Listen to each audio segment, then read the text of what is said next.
Students, আমি সুধীর চন্দ্র মণ্ডল নবারুণ সার্বিয়ান polytechnic institute Bauphal থেকে অনলাইন ক্লাসে তোমাদের স্বাগত জানাচ্ছি। আজকে আমি first semester serving civil and computer department থেকে ইংরেজি বিষয় নিয়ে আলোচনা করছি। আজকে আমি গ্রামার পার্ট ন্যারেশন নিয়ে আলোচনা করব। এখানে 5টা সেন্টেন্সের উপরই ন্যারেশন দেওয়া আছে, আমি তোমাদের বুঝিয়ে দিচ্ছি। Number 1, the teacher said honesty is the best policy. 1 নম্বরে হলো চিরন্তন সত্য বা অভ্যাসগত সত্য যদি বোঝায় তাহলে শুধু পার্সন নিয়ম অনুযায়ী পরিবর্তন হবে, আর কোনো পরিবর্তন হবে না। সততা উৎকৃষ্ট পন্থা, এটা চিরন্তন সত্য। তো আমি লিখতে পারি দি টিচার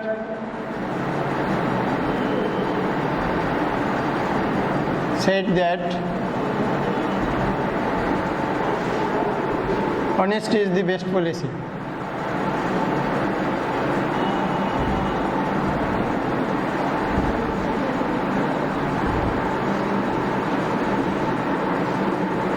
এখানে কোনো টেন্সের পরিবর্তন হয়নি, হবে না। Number 2, he said we must go। এখানে মাস্ট শব্দ আছে, মাস্ট পরিবর্তিত হবে হ্যাড টু, মাস্ট পরিবর্তিত হবে হ্যাড টু। তো এখানে পার্সন আছে we, first person plural number, change হবে রিপোর্টিং ভার্বের সাবজেক্ট অনুযায়ী। সাবজেক্ট আছে হি, হির প্লুরাল হবে দে।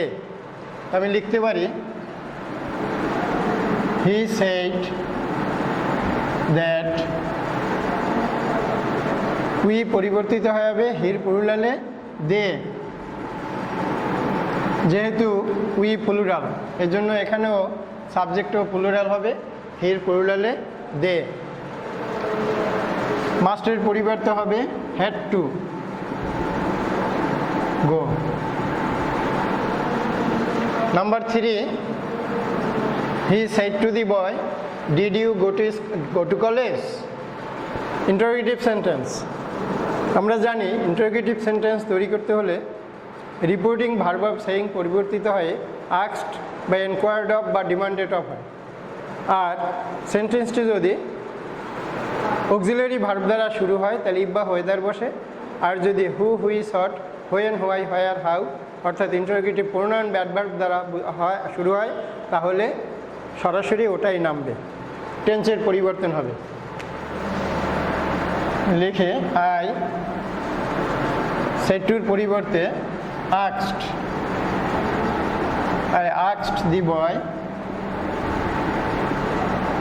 সেন্টেন্সটা ডিড অক্সিলারি ভার্ব দ্বারা শুরু হয়েছে, এই জন্য ইফ বা ওয়েদার বসবে। আমি ইফ লিখতে পারি ইফ। পার্সন আছে ইউ। এখানে একটা জিনিস লক্ষণীয়, ইন্টারোগেটিভ সেন্টেন্সে সাবজেক্টটা পরে থাকে, ভার্বটা আগে থাকে। তো এই হিসেবে অক্সিলারি ভার্বটা আগে, আমরা সেন্টেন্সটা অ্যাসারেটিভ করব। ইন্টারোগেটিভ সেন্টেন্সটা ইনডাইরেক্ট ন্যারেশনে অ্যাসারেটিভ হয়ে যাবে, এই জন্য সাবজেক্টটা আগে পরিবর্তন করতে হবে। ইউ সেকেন্ড পারসন, চেঞ্জ হবে রিপোর্টিং ভার্বের অবজেক্ট আছে দি বয়, দি বয়ের পরিবর্তে হবে হি। এখন এখানে ডিড দ্বারা প্রশ্ন করা হয়েছে, পাস্ট ইনডিফিনিট টেন্স পরিবর্তিত হবে পাস্ট পারফেক্ট। তো পাস্ট ইনডিফিনিট পরিবার পাস্ট পারফেক্ট, হি হ্যাড। আর গোর পাস্ট পার্টিসিপল হবে gone, he had gone to college.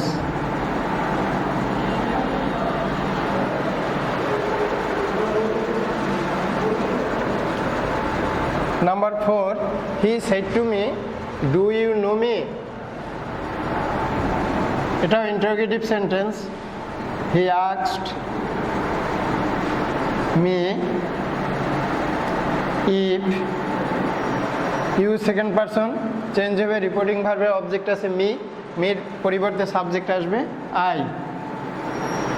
আর এখানে ডু দ্বারা প্রশ্ন করা হয়েছে প্রেজেন্ট ইনডেফিনিট। আমরা জানি ডু বা ডাজ সাবজেক্টের আগে বসলে প্রেজেন্ট ইনডেফিনিট টেন্স হয়, এটা পরিবর্তিত হবে পাস্ট ইনডেফিনিট।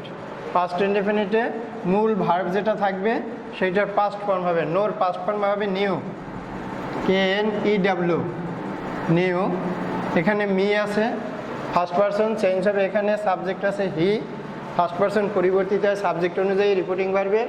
তো ওখানে আমাকে থেকে হবে তাকে, হিম। যদি পুরুষ অর্থ বোঝায় তাহলে হিম, যদি স্ত্রী অর্থ বোঝায় তাহলে her. Number 5, father said to me go home at once. আমরা জানি আদেশ, উপদেশ, নিষেধ, অনুরোধ, অনুনয় বিনয় ইত্যাদি অর্থে, সামরিক নির্দেশ ইত্যাদি অর্থে ইম্পারেটিভ সেন্টেন্স হয়। এখানে ফাদার সেড টু মি, বাবা আমাকে বললেন, গো হোম অ্যাট ওয়ান্স, এখনই বাড়ি যাও, আদেশ অর্ডার দ্বারা করতে হবে। ফাদার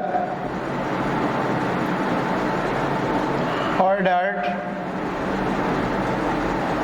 মি, ভার্বের আগে একটা টু বসবে, যে গো ভার্ব আছে ওখানে, এখানে ইনফিনিটিভ মুড টু বসবে, to go home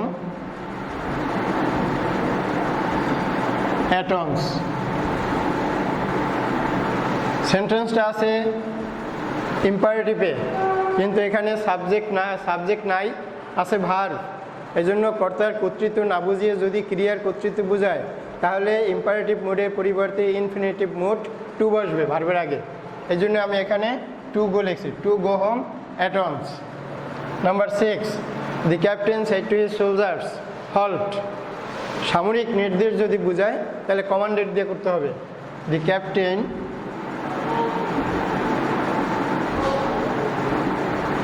commanded the soldiers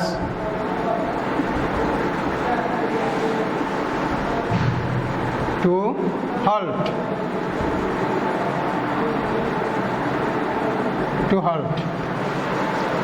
Number 7, he said to me, please open the door. Please বা কাইন্ডলি যদি থাকে ইম্পারেটিভ সেন্টেন্সে তাহলে রিকোয়েস্টেড দিয়ে করতে হবে, সেটুর পরিবর্তে রিকোয়েস্টেড বসবে, he requested me.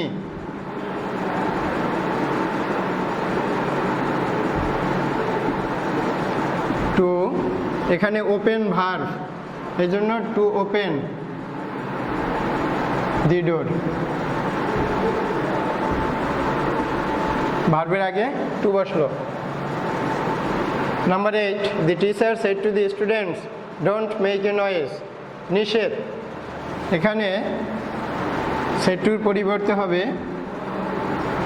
The teacher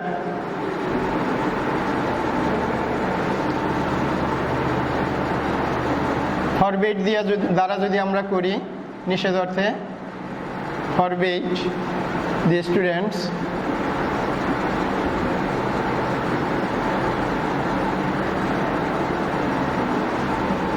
to make a noise.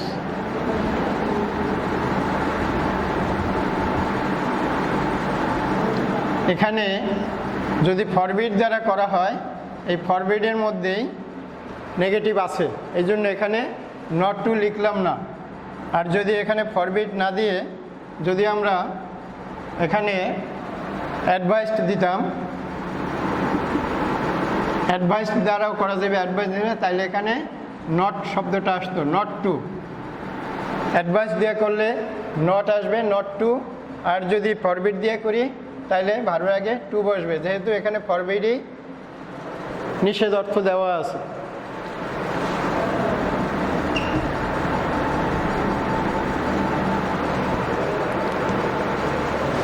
Number 9, father said to me may Allah bless you. Optative sentence, আমরা জানি অপটেটিভ সেন্টেন্সে ইচ্ছা বা প্রার্থনা সূচক বাক্যে সেটুর পরিবর্তে উইস্ট বা প্রেট করতে হয়। আমি এখানে লিখতে পারি ফাদার প্রেট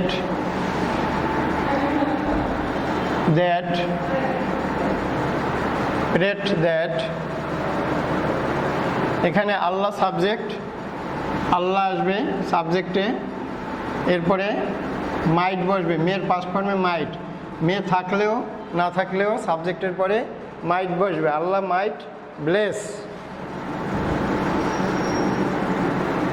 এখন এখানে ইউ আছে, সেকেন্ড পারসন, অবজেক্ট চেঞ্জ হবে মির পরিবর্তে রিপোর্টিং ভার্বের অবজেক্ট অনুযায়ী। এখানে মি বসবে, ব্লেস না, এখানে আছে হ্যাঁ মি, ঠিক আছে। Father prayed that Allah might bless me, use second person, এই জন্য চেঞ্জ হয়েছে রিপোর্টিং ভার্বের অবজেক্ট অনুযায়ী me. Number 10, I said to her may you be happy in life. I wished her that, এখানে সাবজেক্ট আছে you, change হবে reporting ভার্বের object আছে হার থেকে she,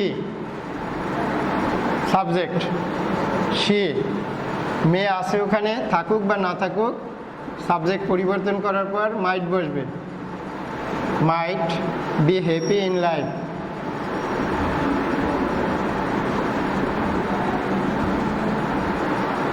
Right. Number 11, the man said, what a fool I am. Exclamatory sentence, exclamatory sentence A note of exclamation বা বিস্ময়সূচক চিহ্ন বসবে। এটা আগেও বসতে পারে, পরেও বসতে পারে। যেমন এখানে আছে what a full I am, শেষে নোট অফ এক্সক্লামেশন বসছে। এটা আমরা করব সাইডের পরিবর্তে করব এক্সক্লেমড বা শাউটেড বা ক্রাইড আউট, যে কোনো একটা। আমি লিখতে পারি the man exclaimed, the man exclaimed with sorrow, দুঃখ বুঝালে with sorrow, that conjunction that বসবে এক্সক্লামেটরিতে। এখন হট বা হাউ দ্বারা যদি এক্সক্লামেটরি সেন্টেন্স শুরু হয়, সাবজেক্ট আর ভার্ব থাকে শেষে, তা আমরা সাবজেক্টটা চেঞ্জ করব, আই ফার্স্ট পারসন চেঞ্জ হবে সাবজেক্ট অনুযায়ী, দি ম্যানের পরিবর্তে হি, টেন্সের পরিবর্তন হবে এম আছে, এখানে হয়ে যাবে ওয়াজ, প্রেজেন্ট কন্টিনিউয়াস থেকে হয়ে যাবে পাস্ট কন্টিনিউয়াস, হি ওয়াজ এ, হটের পরিবর্তন হবে এখানে গ্রেট, ফুল, ফুলের সাথে, ফুল অর্থ বোকা, ফুলের সাথে গ্রেড বসে, পিটির সাথে গ্রেড বসে, ম্যাক্সিমাম ক্ষেত্রেই ভেরি বসে হট বা হাউর পরিবর্তে। The man exclaim to his sorrow that he was a grateful. Number 12, the boy said hurrah we have won the game, এটা আনন্দসূচক, এখানে বসবে the boy exclaimed with joy, J O Y joy. এখানে hurrah শব্দের অর্থ বাহবা বা কি মজা, আমরা খেলায় জয়লাভ করেছি, তো এটা আনন্দসূচক। The boy exclaim to his joy that, এখানে উই আছে আর দি বয় আছে, এখানে দি বয়ের পরিবর্তে হবে হি, হির প্লুরালে দে, দে হ্যাভ আছে হয়ে যাবে had, they had won the game.